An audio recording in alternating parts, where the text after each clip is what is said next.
Capacitors work to store energy by stretching the orbits of electrons in a dielectric compound between a positively charged plate and a negatively charged plate. As charge accumulates on the positive plate, the electrons of the dielectric material gravitate toward the positive plate, distorting their orbits.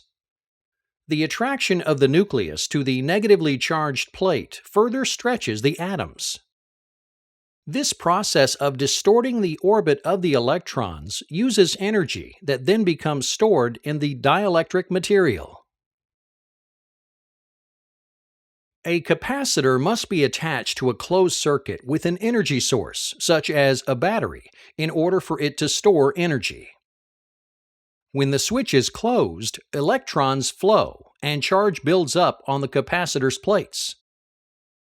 This causes the voltage across the capacitor to increase.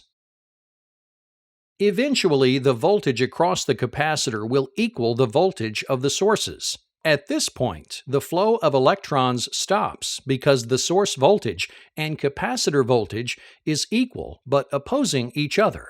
The capacitor is essentially charged. All capacitors charge at the same percentage rate. Based on the universal charge curve, after one time constant, the capacitor will have reached 63.2% of its potential, 86.5% after two time constants, and so on. After 5 time constants, the capacitor has reached 99.3% of its potential and is considered essentially charged.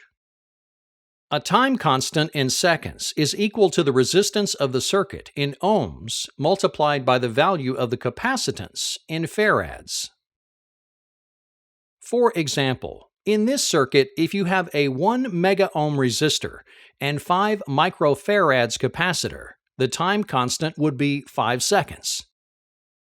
Therefore, for each 5 seconds of elapsed time, the capacitor will achieve its corresponding voltage percentage until it reaches an effective charge after 5 time constants.